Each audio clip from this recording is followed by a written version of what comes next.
Сәлеметсіздер ме, Асылзат Бегалықызының қымбатты тыңдармандары. Арнама қош келдіңіздер.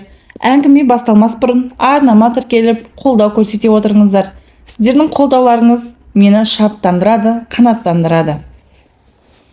Ажар іштей тағы да арпалысып үнсіз жылады. Есік сырт етіп жабылғанда, күйеуі Асылбектің кіргенін сезіп, жатса да ұйықтап жатқан кейіп танытты. Теріс қараған күйі көзін жұмып жылап жатып, көзінен сырғалаған жасын сүртіп қимылсыз жата қалды. Асылбек мысықша басып бөлмеге кірді де киімдерін шешіп жылы төсекке ақырын ғана енді. Күйеуінің суық денесіне жақын келгенде Ажар дір етіп тітіркеніп кетті. Өзіне опасыздық жасап келген тәнді бүкіл жан дүниесімен қабылдай алмай іштей өксіп жылап жатты. Асылбек Ажар жақа көз қырында салмастан теріс қарап алаңсыз қорылға басты. Бір айдан бері күйеуінің өзгеріп жүргенін байқады. Азаппен арпалысқан бір ай Ажар үшін нағыз тозақ еді. Білсе де білмегенге, сезсе де сезбегенге салып, екі баласын әкесіз қалдырмау үшін Асылбектің сатқындығына көніп те қойған болатын. Асылбек опасыздық жасайды деген Ажардың үш ұйқысы да түсіне кірмеген еді. Адал жар, қамқор әке қай жерден мүлк етіп ібілістің арбауына ерді. Бұл Ажар үшін жұмбақ. Бар білері айрандай үйіп отқан шаңырағын шайқалтуға жол бермейді. Оған хақысы жоқ. Ерболы мен Гүлнұрын тірі жетім етіп қоюға жүрегі дауламайды. Өзі жалғыз қаларын елестетсе, жоқ, бұл ойдан зәресі ұшып, жүрегі алқымына тығылады. Бір өзі бала шағасын қалай жеткіземін? Бар үміті де, сүйеніші де, жан серігі Асылбек еді. Бүкіл өмірін Асылбектің қолына аманаттап тапсыруға күйеуі жоқ. Бұлай болса, тағдырдың талқымына төтеп бере алмайды. Қорғансыз құстай қос балапанмен түтек боранның қақ ортасында қалғалы тұр. Ажар ешкімге ештеңе білдірмей іштен тынуға бекінеді. Осыншалықты ауыр боларын білмеппін. Нәзік иығына қара тас арқалағандай еңсесі түсіп, бір айдың ішінде қартайып кетті. Бәрі бар: үйі, көлігі, жұмысы, ұлы қызы, күйеуі де бар. Тек жүрегінде тыныштығы жоқ. Асылбек қалайша бұның көзіне шөп салды. Оны қалай, қашаннан бері шөп салғанын қанша қазбаласа да түсіне алмайды. Қай жерден жаза бастым? Неге ол мені өзгеге айырбастайды? Осы сұрақ жанын жегідей жейді. Асылбектің өзінен сұрауға дәті бармайды. Күйеуі сол сәтте-ақ есікті тарс жауып қайырылмастай кете баратыны анық. Жалғыз жолы бар, ол үнсіздік. Ажар жан баласына тіс жармай, өз ауыртпалығын өзі көтеріп өмір сүріп жүрді. Бір айдан кейін Асылбек үйге мүлдем келмейтінді шығарды. Ажар сұраса, жұмыста жобалар шығып қалды, түнге қаламын деп телефонын қойып тастайтын. Ақ некелі әйелінен, шекесі торсықтай ұл мен қызынан безініп, жылулықты өзгеден іздеді. Ажар не істерін білмей дал болды. Үнсіз қалмау керек еді. Бәрін айту керек еді. Ажар Асылбекке қайта-қайта қоңырау шалып: Асылбек, алло, неге тыныштық бермейсің? Хабарласа бермеші, жұмысым көп, деп телефонды жауып тастап еді. Ажар қайта хабарласып: Не керек деп Асылбек телефонның ар жағынан айғайға салды. Ажарды жек көріп кеткен әйелінің даусын естігісі келмеді. Асылбек, сен қайдасың? Неге үйге келмейсің? Бір апта болды ғой. Бізді тастап кеттің бе? Асылбек, жауап бер. Бізді тастап кеттің бе? Деп бұл да жан даусы шығып айғайға басты. Арыстандай ақырып тұрған Асылбек әйелінен бұндай сөзді күтпеп еді. Ұрлығы әшкере болған адамдай іші қылп етіп үнсіз қалды. Кешке барам, тамақ жасап қой, деді де телефонды лақтырып жіберді. Бұл кеш күндегіден өзгеше. Асылбек пен Ажарды маңызды әңгіме күтіп тұрған еді. Асылбек үйге асығыс кірді де өз үйінде бөтен адам сияқты аяқ киімін тез шешті де аяғына оралған екі баласын маңдайынан бір-бір иіскеп ас үйге беттеді. Ажар бар тәуірін киіп, үстіне әтірін сеуіп, боянып, сыланып алған еді. Жүрегінен тыныштық кеткен адамның жүзі жарқыраушы ма еді? Қанша бояу жақсаң да, әрлесең де ажарланбай, солып қалған гүл сияқты жанарының нұры кеткен әйелін көргенде Асылбек шошып кетті. Қарсы алдында сүп-сүйкімді жары емес, өзге біреу тұрғандай. Асылбектің тынысы тарылып бастады. Өз үйінен тез кеткісі келіп, Асылбек, қарның аш па, тамағыңды іш, деп күйбеңдеп, күйеуінің түрін көрген Ажар сасқалақтап, қолында тұрған қасығын жерге түсіп кетті. «Иә, құй шайыңды, асығыспын, қайта кетуім керек», деді Асылбек. «Қайда кетесің?» деді Ажар. Қайда барарын біліп тұрса да. Шын жауабын айтып қояма деп қорқып. «Жұмысқа да қайда барушы едім басқа», деді Асылбек өп-өтірік. Әйелінің көзіне қарай алмай, төмен қараған күйі тамағын жей берді. «Не жұмыс бітпейтін, бұрын ондайың жоқ еді», деді Ажар. «Шетелден тапсырыс түскен, соны орындамай бітпейінше маған тыным жоқ. Сен былай жаса, мына бала-шағаға ие бол. Мен жұмысым біткен кезде қайтып келемін», деп Асылбек орнынан тұра беріп еді. Ажар оған отыр дегендей ымдап. «Асылбек, жұмысың қашан бітеді?» деді. Ажар: «Мына ішіп отырған тамағың, үйің, көлігің, салоныңның бәрі менің арқамда. Жұмыс жасаймын, жұмыс жасамасам болмады. Жолыма кедергі болма, артық ештеңе сұрамашы менен», деп еркек үйден шығуға оқталды. Ажар тағы да үнсіз қалды. Күйеуі жалт етті де жоқ болды. Кетті. «О Алла, енді қайттым», деп Ажар жерге сылқ етіп отыра қалды.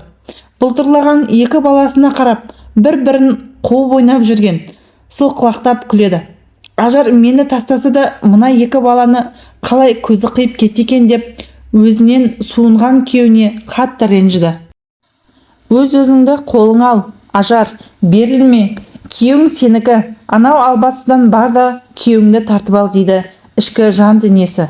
Оның не күнәсі бар? Асылбектің өзі сол кінәлі. Өзі тыныш жүрсе, оған ешкім жабыспайды, дейді тағы бір дауыс. «Жоқ, сен кінәлісің. Күйеуіңді ұстап қала алмадың, оған лайықты жар бола алмадың», деген ой келе берді. Ажар өзін қоярға жер таппай, қатты күйеуінің күйіп кеткен көбелекше безектеп кете барды. Бұл таңнан кешке дейін жұмыс істемейтін шағын сән салоны бар. Анда-санда бір барып құжаттарды қарап тексеріп келетін. Болмаса ішкі жұмыстарына етене араласпайтын. Өйткені бірінің артынан бірін туған кішкентай баласы тым жас. Әйтеуір ақшадан тарғып көрмепті. Даңғарадай үйде ұйқысыз түндері өтіп жатты. Екі баласын екі жағын алып, Аллаға жалынып, Асылбекті түзу жолға сала көрші деп сұрады. Басқа амалы жоқ. Ажар өз-өзіне мықты болуға серт берді. Бір күні кеткен күйеуі қайта келер деген оның үміті сөнбеді. Ажар сол күннен бастап Асылбектің артынан жүрді. Біраз күн өтіп, күйеуінің соңынан жүріп, оның үнемі кешке бір үйге келіп қонатынын анықтады. Ажар Асылбектің көңілдесі осы үйде тұратынын білген бойда ештеңе ойланбастан күйеуінің ашынасын көзбен көрмекке бекінді. Түс ауа сол бір көп қабатты үйдің алдына көлігімен тоқтады. Екі кішкентай баласымен жүріп, екі баласын көліктің артқы орындығына өңгеріп алып, не де болса қос қолын құшақтап, әлгі әйелдің алдына бармақ. Күйеуін қармаққа түсіргеніне қарағанда осал әйел емес секілді. Бәлкім жасы үлкен егде келіншек болар. Әлде өзі қатар, ол жағы Ажарға құпия. Келіншек екі баласын көліктен түсіріп, әлгі көп қабатты үйдің алдына келіп, «Уф, қай пәтерде тұратынын білмеймін ғой. Тіпті түрінде тани алмаймын. Енді қайтем», деп тұрғанда, «Анашым», деп етегіне жармасқан балапандарын көтеріп, қайта көлігіне отырғызды. Сөйтті де рөлге отырып, ебіл-себіл болып жылады. Тоқтай алмады. Әлі естерін білмейтін кішкентай балапандарын шошытып жіберді. Олар да оған қосылып аңырап қоя берді. Көлік іші азан-қазан болды. «Не істеп жүрмін? Кімнің қалпына түстім? мен деп Ажар рөлді тоқпақтады. Сөйтіп отырғанда таныс көлік тоқтады. Ішінен күйеуі мен бір келіншек шықты. Күн жап-жарық болса да, күйеуі қап алдында тұрған Ажардың көлігін байқамады. Өз-өздерімен мәз-мейрам болып пәтерге кіріп үлгерді. Ажар келіншектің ту сыртынан ғана байқады.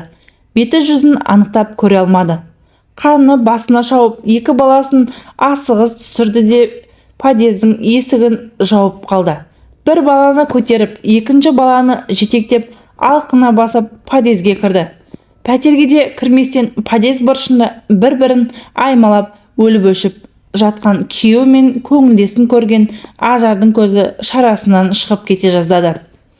Күйеуі басына тас түскенде есеңгіреп қалды да, кейін бойын жинап алып, құшағындағы көңілдесін жібере салды. О сұмдық, көңілдесі деп жүрген өрімдей жас қыз екен. Әрі кетсе жасы 16-17 жаста болар. Кәмелеттік жасқа да толмаған. Қызға да ұқсайды. Қасы көзі қиылып, ұзын кірпігін қағып, екеуі бір-біріне кезек-кезек қарап тұр. Тіпті міз бағар емес. Ажар қатты түңілді. Асылбек, Құдай төбеңнен ұрсын. Сені қазір-ақ сенен ажырасамын. Не деген оңбағансың? Жап-жас қызбен ойнасты қылып жүрсің бе? Сені адам деуге де аузым бармайды деп қатты айғайлап. Екі баласын етегіне сүйретіп жүріп подъезден шығып кетті. Жүрегі езіліп, көргеніне сене алмады. Кішкентай қызы мен ұлының алдында жер болғандай қатты ұялды. Асылбек әйелінің артынан шыққаны да жоқ. Ажар тым болмаса ақталар деп күткен еді. Жоқ, келіншек істеген ісіне өкініп бармағын шайнады. Одан да үндемей жүре бергенім дұрыс еді. Осыған дейін төзіп келдім. Бұдан арыға сынбай шыдауым керек еді деп Ажар ішін өзінен өзі жей бастады. Ажар ажырасуға арыз жазбай жүріп алды. Күйеуі келер деп күтті. Асылбек сол күннен бері ізім ғайып жоғалды. Ай сайын шотына ақша салып тұратыны болмаса, күйеуі бұл өмірде жоқ секілді. Арада айлар өтті. Тастанды келіншектің жарасы жазыла бастады. Езіліп жата бермей екі баланы аяққа тұрғызып алу үшін өз-өзіне қолға алды. Асылбек мұның мүліктеріне, салонына тиіскен жоқ. Сол күннен бастап із-түссіз жоқ болды. Ажырасуға сотқа қашан шақырту келер деп күткен Ажар әбден алаңдап бітті. Сырт көзге мықты көрінгенмен келіншектің іші толға ашу мен кегеді. Күйеуінің сатқындығы жанына батты. Өзін жегідей жейді. Жан жарасы жазыла бастағанымен орны сыздап, жүрегіне тыным бермеді. Өз әке-шешесі де, күйеуінің әке-шешесі де, жанашыр туысқандары да Асылбекті отбасына қайтара алмады. Кетем деген еркек байлап ұстасаң да, арқанды үзіп, сол бір жанға асығып тұрады екен. Көңілдесі ақ некелі жарынан артық көрінді. Ажар екі баласын бала бақшаға тапсырды. Содан әлгі үйге тығылып бара бастайтын болды. Қызық, Асылбектің дәулеті жетеді. Енді неге басқа үй әпермейді екен деп пенде ойға салынып. Екеуін бір ретте болса көргісі келді. Бір кезде аулада Асылбек көңілдесімен көліктен түсіріп подъезге қарай жақындады. Көңілдесінің іші шығып қалыпты. Домаланған ішін одан әрі шығарып ширене бастады. Екі қабат екен деп ойлады Ажар. Сөйтті де көлігінен түсіп, есігін тарс етіп жауып. Әлгі екеуі дыбысы шыққанда жалт қарады. Сен, екеуің бақытты өмір сүрейін деген екенсіңдер ғой. Құттықтаймын, деді Ажар. Жүкті көңілдесінің ішін мысқылдай нұсқап. Саған не керек, деді Асылбек, қабағын шытып. Бірнеше айдан бері бұған қаратып айтқаны сөзінің сиқы осы болды. Маған не керек? Маған күйеуім керек, екі баламның әке керек деп Ажар сылқылдай күлді. Құдды пері секілді. Асылбек көңілдесін әпештеп подъезд алдына дейін апарды да Ажарға дүрсе қоя берді. Сен қатын үндемегенге басқа шығайын деген екенсің. Мен болмасам сен кім едің? Үй, көлік, салоның бар, шалқып-тасып өмір сүріп жатырсың. Бірақ қағаз, менің бірақ қолыммен жетеді. 1 минутта бәрінен айырыласың. Сенімен ажыраспаймын. Оның бір ғана себебі бар. Бүкіл дүниемді жиған тергенімді бөліске сала алмаймын. Бірақ егер Ажар қаласа, сенімен ажырасу маған түк емес. Бұдан әрі маңыма да жолама. Сенің жағдайыңды жасап бердім. 2 бала аш қалып жатқан жоқ. Мен саған ештеңе демеймін. Міндетті емеспін бұдан ары қарай өмір сүруіңе. Қалағаныңша өмір сүр. Қолыңдағы риза бол деп Асылбек Ажарды жұлқылай көлігіне қарай лақтырып жіберді. Асылбектің айтқандарының бәрі рас. Ажардың әке-шешесі қарапайым кісілер екен. Ақиқат еді. Асылбек, мен сенен дүние сұрадым ба? Мына қу темірдің құны көктейін деп Ажар көлікті аяғымен: балаларыма әке керек. Мен оларды сен тірі тұрғанда қалай жетім қыламын деді. Сосын жыламсырап: мынау киім, үй, салон бәрі адыра қалсын. Маған сен керексің Асылбек деп күйеуінің аяғына жығылып тізерлеп отырды. Асылбек аздап сасып қалды да: сен не деген сөз өтпейтін топас едің, саған сөзім шығын деп бұрылып кетті. Жерде тізерлеген Ажар солқылдап жылады. Сөйтті де жалт қимылдап анау жерде өздерін бақылап тұрған көңілдесіне қарай ұмтылды. Көңілдесінің шашынан сүйреп жерге алып ұрды. Сен шайтан, отбасымның шырқын бұзған албасты, сенің менен қай жерің артық деп баш салмақ болып еді. Ұмтылып жатқан жерінен Асылбек Ажарды көтеріп алып отырғызып тастады. Мысық құсап мәйменкілеп жүретін едің. Сенің шынайы бейнең осы Ажар. Осындай ызақор, жауызсың. Мен сені сүйген емеспін. Сен менің басымды дуалап өзіңе үйлендіріп алдың. Нағыз албасты мына сен деп Ажардың көлігінің сыртынан тарс жапты. Күйеуінің айтып тұрғаны қып-қызыл жала еді. Асылбек емес, басқа біреу сөйлеп тұрғандай. Ажар күйеуін сонда да жамандыққа қимады. Өзіне тиесіліні ала алмаған Ажар терісіне сыймай, өшін кімнен аларын білмей біраз тепсінді. Уақыт дөңгелегі зымырай берді. Ажар балалары өскен сайын еңсесін тіктей бастады. Арада 5 жыл өтті. Ажар осы уақытта күйеуі бір ретте болсын көрген емес. Заңды некеде тұр дегені болмаса, жанында жолдасы жоқ. Ажар алда-жалда өмірлік серігі болатын адам жігітті кездестірсе, заңды некені бұзуға сол кезде бұзамын деп мән бермей жүре берді. Бір күні кешкі тамақ ішіп болып, енді жатайын деп жатқанда есіктің қоңырауы шыр ете қалды. Ажар екі кештің ортасында кім болды екен деп есіктің жылдам ашып, қарсы алдында Асылбек тұр. 2 баланың әкесі, өмірлік жары. Асылбек 5 жылдан кейін өзі тастап кеткен отбасына қайта іздеп келгенге ұқсайды. Ажардың тас болып кеткен жүрегі шым етіп қатты сыздап кетті. Сонда да сыр бермеді. Кезінде өзінің кеудесін итеріп кеткен Асылбекке басын көтеріп тік қарап тұрды. Өткені беті ашық еді. Асылбек сәл именеңдеп Ажарға жалынышты көзбен қарап: Ажар, 1 минут уақытыңды берші деді. Сосын тез айт деді Ажар өктем үнімен. Ажар, мені кешіре аласың ба? Мен саған қайтып келсем, мені қабылдай аласың ба деді Асылбек. Есіктің босағасынан үйге 1 қадам аттай алмай. Ажар мырс етіп күліп жіберді. Мен сендерді тастап кеткенімді мойындаймын. Менің басымды айналдырып алған ба білмеймін. Әйтеуір көзім байланып қалды. Ажар, қазір маған сен керексің.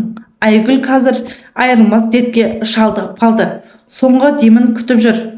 Соңғы жылдардан бері аурумен арпаласып, ауруханадан ауруханаға төсегін тоздырып, бәрін басынан бастайықшы. Маған тағы бір мүмкіндік берші деді Асылбек. Ажар айтқандарын тұрып естіп үндемей тұрды. Асылбек дәл бұлай басын иіп алдына келеді деп күтпеген еді. О Алла, Алла, осы жылдар бойы бір өзіңе жалбарынып келдім. Түзу жолмен жүруден таймадым. Алла, сен неген құдіреттісің, шүбәсізсің деп біраз үнсіз тұрды. Асылбекті үйіне кіргізді. Еңсесі түскен күйеу жан-жағын бағдарлап қарап, өз есігін теуіп шыққан үйіне бүгешектей кірді. Көзімен екі баласын іздеп өсіп қалған қыз бен ұл әкелерін не танып, не танымай тұрғанын белгісіз. Теледидар қарап алаңсыз отырған еді. «Анашым, ол кім?» деп бір-бірін артынан жүгіріп келді. «Ешкім, барыңдар» деп Ажар балаларын қайтарып жіберді. Балаларын көрген Асылбектің көзінен жас сүйемелдей қалды. Біресе Ажарға, біресе балалары жаққа жәутең-жәутең етеді. Асылбек Ажарға бәрін бастан бастап айтуға жөн көрді. «Ажар, мен сені қайта қабылдай алмайтынды білемін. Айгүлге кез болған күнімнен бастап ойым кетті. Бірақ сені тастап кету ойымда болған емес. Көзімді шел басып қалды. Айгүлді сүйемін деп ойладым. Сені сыртқа түйіп, екі баламды ұмыттым. Айгүлді сүйемін деп те айта алмаймын. Білесің бе, мен оны бұл күйінде тастап кетіп, өзіңе оралады деп түсініп қалма. Айтайын дегенім, Айгүл сені көргісі келеді. Соңғы демі қалған шағында саған бір айтқысы бар. Соны Асылбек сені көргісі келеді деп, әр сөзін үзіп-үзіп, ойын жинай алмай Ажарға әрең айтты. Ажар состиып тұрып қалды. «Асылбек, өзің не деп тұрғаныңды білесің ба?» деді Ажар, өстем сөйлеп. «Ажар, саған бір нәрсе айтуым керек. Өтінемін, ойланшы» деді Асылбек кетуге оқталды. Ажар тағы да арпаласқан олармен бетпе-бет қалды. Асылбек не деп кеткенін, өзі қайта келеді ме, жоқ па, бұл Асылбек пен Айгүлдің кезекті ойыны ма? Тұзағы болып шықса, не істеймін деп түні бойы дөңбекшіп шыққан Ажар, не көрмеген бас бол, тағы да көрейін деп келесі күні ауруханаға барып, оға бел буды. Аурухана есігінің алдында Асылбек күтіп алды. Өңі кешегіден де әбіржіп, жүнжіп кеткен. Бір орында тұра алмай, әрі-бері теңселіп қозғала берді. Асылбек бұны Айгүл жатқан жалғыз адамдық палатаға ертіп апарды. Бір уыс болып бүрісіп, қабырғасына жабысып, Айгүлді көзбен көру Ажарға оңайға соққан жоқ. Көзі ғана Айгүл екенін анықтап тұрғандай. Әлсіреп жатқан Айгүл Ажарды жазбай таныды. Сол-ақ екен, бұрынғы сылқым көңілдесінің жасы бұрқ ете қалды. Аурухананың суық төсегінен көз жасы көл болып ақты. Ажардың жүрегі езіліп, Айгүлді аяп кетті. Еңкейіп бетін тақады. «Ажар» деді. Айгүл бір ауыз сөзді айту үшін қатты қиналды. Бар күшін жинап, иегі дірілдей Ажарды өзіне қарай жақындатпақ болды. «Мені кеш, ұлдарым өзіңе аманат. Асылбектің кінәсі жоқ. Мен оның деп әрі қарай сөйлей алмай сұлық жата берді. Ажардың өмірі осы сәтте басына тас түскен күй кешті. Бұлай болады деп кім ойлаған? Айгүл қайта қимылдап, Ажарға көзін төңкере қарады. Ажар қайта еңкейді. Сыбырлаған Айгүлдің даусы әлсін шығып жатты. Дауысын есту үшін құлағын түрді. «Мен Асылбектің басына дуа салдым. Байлығына, дүниесіне қызығып, оңбай қателестім. Дуа салған адамның мекен жайы міне» деп, нәп-нәзік жұдырығын әлсін ғана түйіп алған қағазын нұсқады. Ажар қағаздың Айгүлдің қолына алып, ашып қарап еді. Бір адамның аты мен мекен жайы, телефон номері жазылып тұр екен.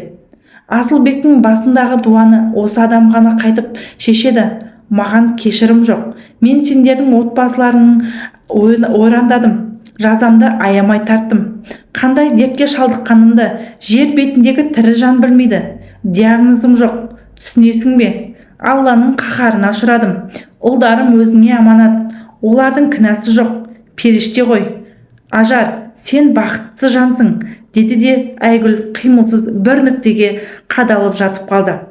Науқаста одан әрі қинауға болмайтынын түсінген дәрігерлер Асылбек пен Ажарды палатадан шығарып жіберді. «Қалай байқамағам? Шынымен Асылбек күрт өзгергенде, о тоба, адал күйеуің күрт өзгеріп кеткенде қара күштің құдіреті болғаны ма?» Арадан бірер апта өткенде Айгүл о дүниеге аттанып кете барды. Ажар осы уақыт аралығында Асылбекпен көп сөйлесуге тырысты. Бір сөзді бір сөзіне қиыспай әр нәрсені айтып кеткен байқады. Жолдасына шындап күмәнданып бастады. Әрі ажал аузында жатып Айгүл ақиқат айтып кеткеніне бек сенімді еді. Бүкіл әулетті аяқтан тік тұрғызып, Ажар Асылбекке дуа салған әлгі адамды тауып алды. Ол алдына келген еркекті бірден танып, бірнеше жыл бұрын өзі салған дуаны қайта шешіп алды. 5 жылдан бері қазбаламай жүргеніне Ажар өз-өзіне, жуас мінезіне қатты күйініп, сол кезде-ақ Асылбектің отбасына оңай бас тартқанын көнбеуім керек еді. Дуа салған кісі бәрі қалпына келеді деген күні Асылбек пен Ажар Алланың үйі мешітке барды. Молдаға болған оқиғаны баяндап еді. Молда басын шайқап, үнемі Алланың атын атап дұғада жүретін адамға ешбір қара күш дуада дуалай алмайды. Сіздің айтып отырғаныңыздың да шын, өтірік дей алмаймын. Бір Аллаға аян, менің сіздерге айтарым, намазға жығылып Алладан кешірім сұраңыздар. Расымен Алла шексіз мейірімді, деді де ұзақ уақыт сүре оқыды. Жүздерінен қан жүгірген Асылбек пен Ажардың мешіттен шыққанда жаңа өмірге қайта қадам бастаған еді. Енді екеуін ешкім ажырата алмайды. Ажар Асылбектің Айгүлден туған 2 ұлын 100 ойланып, 1000 толғанып қамқорлық қалды. Өзінің бұрынғы Асылбек қайта оралғандай. Арқа сүйер азаматы енді ешқашан отбасын тастап кетіп қалмайды. Өйткені ешкім ендігі жерде алынбас қамал бар, ол дұға.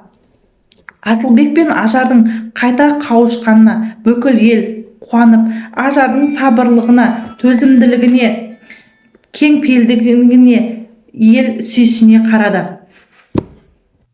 1 жылдан кейін Ажардың аяғы ауырлап дүниеге қыз әкелді. Ендігі олардың 5 баласы бар. Ажар Айгүлден туған 2 баланы бөтен қылмай бірдей өз бауырына басып алды. Өйткені қосыл аманат. Аманатқа қиянат жасауға болмайды. Асылбек Ажарға қайта ғашық болып жауһары жанында екен. Қой үстіне бозторғай жұмыртқалаған, бейбіт өмір ұялап, әр жанияға қараған тіл мен көз аз емес. Оңай олжа көздеп жаза басқан адамдардың арам пиғылдары көп нәрсені өзгерте алады. Алайда адал жүрегімен отбасын сақтап тырысқан жанның таза ниеті ерте ме кеш пе бәрін өз орнына қоятыны хақ. Асылбек пен Ажар бүгінде өткенді ұмытқан. 5 бала 5 жағынан қаумалап нағыз бақытты жания. Бүгінде екінші ұғымда бір-бірінің көздерімен қылдай қаяу салмауға тырысады. Ажар жұма күндері таңмен тұрып, шелпек салып, Айгүлдің атын атап дұға оқиды. Өзімен бірге ақиқатты көрге алып кетпей, ұлдары үшін Ажарды тауып алып, 2 ұлды дәл өзіне аманат қылып кеткенге риза болып шүкіршілік білдірді. Ал Асылбек сол уақыттарда қолда барын бағаламай, қылмыңдаған жас қызға оң қабақ танытқаны үшін әлі күнге дейін өзін кешіре алмайды. Бой жеткеннің қармағына қалай түсіп қалдым деп өзін ыңғайсыз ұстады. Бірақ енді ол ақ некелі жарына деген сенімі толық еді. Құдай қосқан қосағын алақанына салып әлпештеп өтуге серт берді деп автор әңгімені аяқтады.